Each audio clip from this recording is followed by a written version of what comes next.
हाँ तो बच्चों नमस्कार।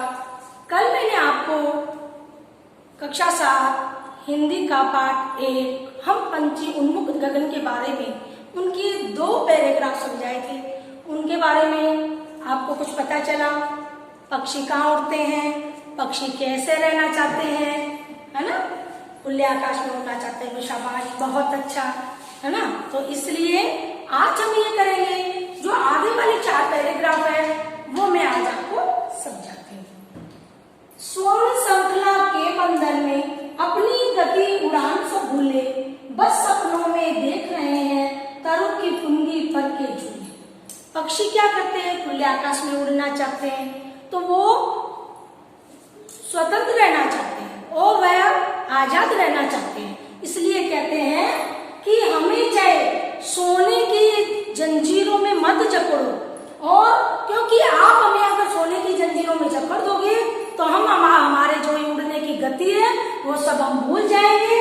इसलिए हमें ऐसे लगता है कि मानो अगर आप हमें पिंजरों में बंद कर दोगे तो हमें ऐसे लगता है तो ये तो खाली स्वप्न हम देख रहे हैं कि हम पेड़ की डालियों, पेड़ की नाजुक नाजुक डाली डाली पे हम चहक रहे हैं और उन पे झूला झूल रहे हैं। इसलिए पक्षी कह रहे हैं कि हमें आजाद रहने दो, हमें खुला रहने दो, हम खुले आकाश में उड़ने वाले पक्षी हैं, हमें पिंजरे में बंद मत करो। ऐसे थे अरमान की उड़ते, नील नभ की सीमा पानी, लाल किरण की सी चोंच खोल, चुगते तारक अनार के दाने। अरमान यानी इच्छा, हमारे ऐसे अरमान थे, हमारी ऐसी इच्छा है कि हम नीले आकाश में, नीला नभ यानी नीले आसमान में उड़े, जहां आकाश की सीमा होती है उस सीमा तक हम उड़े। और हमारी यही इच्छा है कि हम खुले आकाश में उड़े। लाल किरण की सी चोंच खोल, चुगते तारक अनार के दाने।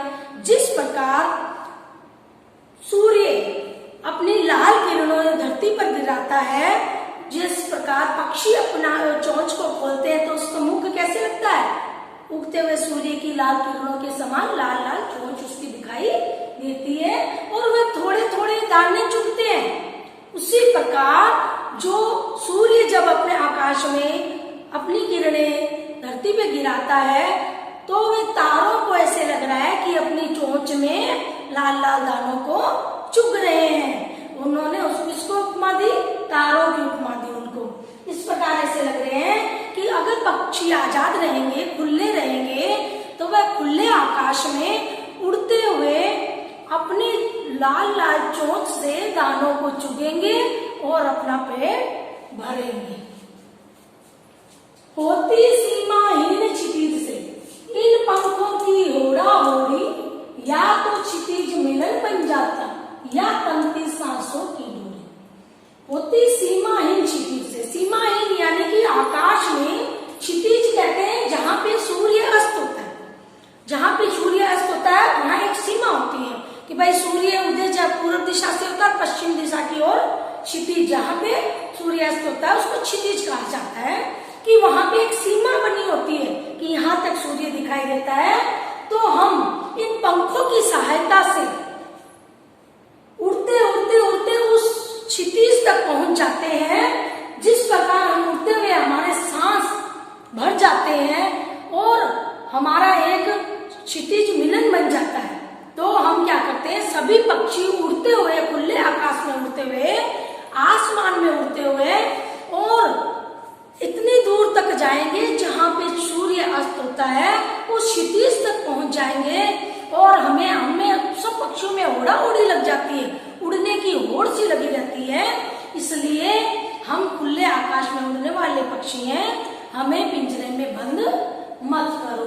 निर्णय तो चाहे कहने का, आश्रय छिन्न भिन्न कर डालो, लेकिन पंख दिए हैं तो आकुल उड़ान में विघ्न न डालो। इसमें पक्षी ये कह रहा है कि चाहे यानी नीड़ यानी घोंसला, टहनी यानी डाली, आश्रय यानी रहने का स्थान, छिन्न भिन्न यानी तितर बकेर उनको इधर उधर करना, पंख यानी पर, आकुल उड़ान में, हमारे उड़ने की गति में।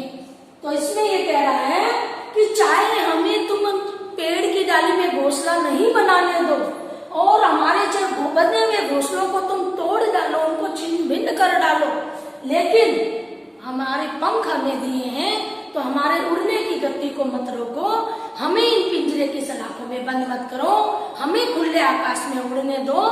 इसलिए पक्षी कह रहे हैं कि हम पंछी उन्मुक्त गगन के पिंजर बंद ना गा पाएंगे, कनक तीलियों से टकराकर पुलकित पंख टूट जाएंगे। इसलिए पक्षी कह रहे हैं हम स्वतंत्र रहना चाहते हैं, खुले आकाश में उड़ना चाहते हैं। इसी कविता के माध्यम से कवि शिव मंगल सिंह सुमन हमें कह रहे हैं कि व्यक्ति परतंत्रता में नहीं जीना चाहता, वह स्वतंत्र रहना चाहता है। और आज हमने इस पाठ को की व्याख्या को आज पूर्ण किया है और इसके कल कुछ शब्दार्थ किए थे, कुछ बाकी जो शब्दार्थ बचे हैं उनको मैंने आज लिखे हैं। उनकी यानी डाली, पेड़ की डाली, अरमान यानी इच्छा, तरु यानी पेड़, श्रृंखला यानी लड़ी, स्वर्ण श्रृंखला सोने की जंजीरें, नीड़ यानी घोंसला। और इसमें पाठ में कुछ पर्यायवाची शब्द भी आए, जैसे नभ है। नभ का कई बार क्या होता है? गगन, आकाश, ठीक है, अंबर, तो ये नभ के पर्यायवाची शब्द है। और है तरु, तरु यानी पेड़, वृक्ष, और भी कई इसके पर्यायवाची हैं। स्वर्ण, सोना, और स्वर्ण को सोना भी कहते हैं। और जिसको सोने की हम धातु जो होती है, सोना रींद वाला सोना नहीं, धातु वाला सोना, तो उसको स्वर्ण, सोना, और जिससे आभूषण बनाए जाते हैं। तो इस पाठ में शिव मंगल सिंह सुमन जी ने कहा है कि पक्षी खुले आकाश में उड़ना चाहते हैं, उनको पिंजरे में बंद मत करो। अगर तुम उनको पिंजरे में बंद कर दोगे तो उनके जो नाजुक ये जो पंख है वो टूट जाएंगे, और इनको खुले आकाश में उड़ने दो ताकि ये अपनी उड़ने की गति को भूले नहीं। जिस प्रकार मनुष्य अपने स्वतंत्रता के साथ में जीना चाहता है, उसी प्रकार वह परतंत्रता में नहीं जीना चाहता। इसी के माध्यम से शिव मंगल सिंह जी ने हमें इस कविता को समझाया है।